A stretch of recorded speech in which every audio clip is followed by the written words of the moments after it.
Imagine waking up one morning and discovering that your bank account is still there, but the money inside it isn't. The numbers haven't changed. The statements look normal. But when you try to withdraw cash, the clerk shakes his head. There is no money. In Europe, in the early 1930s, this wasn't a metaphor. It was a weekday. And it didn't begin with chaos in the streets. It began quietly, with confidence, with rules, with leaders insisting everything was under control. This is the story of how Europe didn't just endure the Great Depression, but was slowly, mechanically broken by it, and why the damage went far beyond economics. Because when money systems fail slowly, they don't just destroy wealth, they destroy trust. And when trust disappears, politics is never far behind. To understand how Europe collapsed, you have to go back to the end of World War I. The war didn't just kill millions, it rearranged the entire financial map of the world. Factories were destroyed, railways torn up, governments drowned in debt. And at the center of it all was a problem no one could solve cleanly. Who owed whom and how much? Germany owed reparations to France and Britain. France and Britain owed massive war debts to the United States. The US, mostly untouched physically by the war, had become the world's lender of last resort. So Europe improvised. American banks lent money to Germany. Germany used that money to pay reparations. France and Britain used those reparations to pay the US. American banks lent again. It looked like recovery. In reality, it was financial musical chairs. As long as the music played, no one noticed the problem. By the mid-1920s, European cities were rebuilding. Berlin buzzed again. Paris felt alive. Factories reopened. Currencies stabilized. But the recovery was thinner than it looked. European industry lagged badly behind the United States. An American factory worker produced nearly twice as much per hour as a European one. European farms overproduced food no one could afford to buy. Banks were undercapitalized and overconfident. And hanging over everything was memory, recent memory. In Germany, hyperinflation was still fresh. People remembered wages becoming worthless in days, savings wiped out between breakfast and dinner, paper money used as wallpaper. So stability became an obsession. Gold was the answer. Gold was discipline. Gold was credibility. Gold was safety. At least that's what leaders believed. By the mid-1920s, most European nations returned to the gold standard. Currencies were fixed to gold at pre-war levels. Budgets were balanced. Inflation was treated like a moral failure. The message was simple: this will never happen again. But gold has rules, and those rules don't care about unemployment. Under the gold standard, governments couldn't freely print money. If gold flowed out of the country, interest rates had to rise, wages had to be cut, spending had to be cut. It worked in good times. It was lethal in bad ones. Europe didn't realize that yet because American money was still flowing. Until it wasn't. In October 1929, Wall Street crashed. American banks panicked. Credit dried up almost overnight. American lenders didn't just stop lending, they demanded their money back. Suddenly, Europe's entire financial loop collapsed. Germany couldn't roll over its loans. Reparations stalled. French and British budgets cracked. Banks that looked solid were exposed as fragile. The crash didn't cross the Atlantic as a wave. It arrived as a vacuum. And Europe had no oxygen. Governments responded the way they had trained themselves to respond. They defended their currencies. Interest rates went up. Spending went down. Taxes rose. in a depression. This is the hidden mechanism that broke Europe. As businesses failed, unemployment surged. As unemployment surged, consumer spending collapsed. As spending collapsed, tax revenue fell. And governments, bound by gold, responded by cutting deeper. It was a feedback loop, and it was brutal.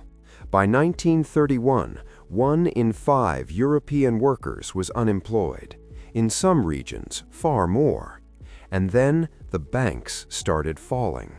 In May 1931, Austria's largest bank, Creditanstalt, collapsed. It wasn't just big, it was systemic. If it could fail, nothing was safe.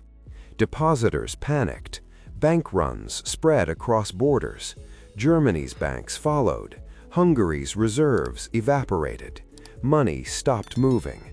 Countries faced an impossible choice: stay on gold and accept depression, unemployment, and deflation, or abandon gold and risk inflation, capital flight, and humiliation. Most chose gold. Germany became the clearest example. Chancellor Heinrich Brüning believed discipline would restore confidence. He cut wages, slashed unemployment benefits, raised taxes. 6 million Germans lost their jobs. Industrial output fell nearly 40%. People didn't feel disciplined. They felt abandoned. They called him the Hunger Chancellor. And when hunger lasts long enough, people listen to anyone promising relief. Britain faced the same pressure, but made a different choice. Its industries were already declining. Coal, steel, shipbuilding were dying. Unemployment hit 20%. Gold reserves drained away. In September 1931, Britain did the unthinkable. It left the gold standard. The pound fell sharply. Exports became cheaper. Interest rates dropped. Recovery didn't come instantly, but it came sooner. This was the moment Europe could have changed course. Instead, many leaders treated Britain's move as weakness. France clung into gold harder than almost anyone. It had large reserves and felt insulated. But by refusing to devalue, it priced itself out of global trade. Deflation set in, profits collapsed, unemployment rose, politics unraveled. By 1931 to 1935, France cycled through 6 governments. Street violence escalated. Extremists on both sides gained ground. Germany went further. By 1932, nearly a third of the workforce was unemployed. Democracy looked helpless. In elections, moderates collapsed. Communists surged. Nazis surged faster. In January 1933, Adolf Hitler became chancellor.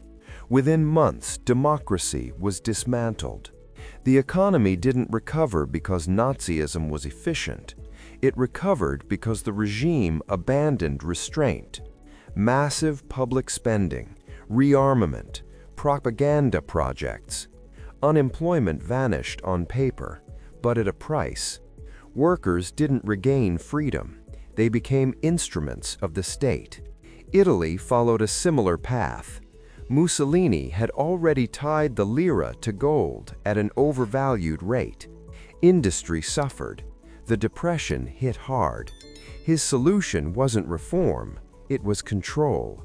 The state absorbed failing banks. Industries were nationalized.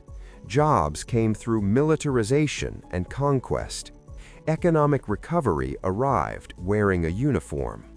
By the late 1930s, Europe began to recover, but not because the system healed. It recovered because the world was preparing for war. Rearmament absorbed idle factories. Armies absorbed unemployed men. The Depression didn't bend, it transformed. The true devastation of Europe's Great Depression wasn't just economic, it was political. Faith in democracy collapsed. International cooperation died. Tariffs became weapons. Currencies became tools of conflict. The League of Nations proved powerless. Old alliances fractured. Appeasement replaced resistance. Europe didn't slide into catastrophe blindly. It was pushed there by systems that refused to bend. After 1945, the lesson was clear: never again. The gold standard was buried. New institutions were built: the IMF, the World Bank, European integration, not because cooperation was idealistic, but because the alternative had already been tested and it failed catastrophically. Which brings us back to the present. Rules still matter. Discipline still matters. But history leaves a warning written in millions of lost lives. A system that cannot adapt will eventually collapse. And when it does, the consequences won't stay confined to spreadsheets. So the question isn't whether crises will come. They always do. The real question is this: when the system cracks again, will we cling to the rules that caused the damage, or finally choose flexibility before history repeats itself? Because Europe already paid the price once.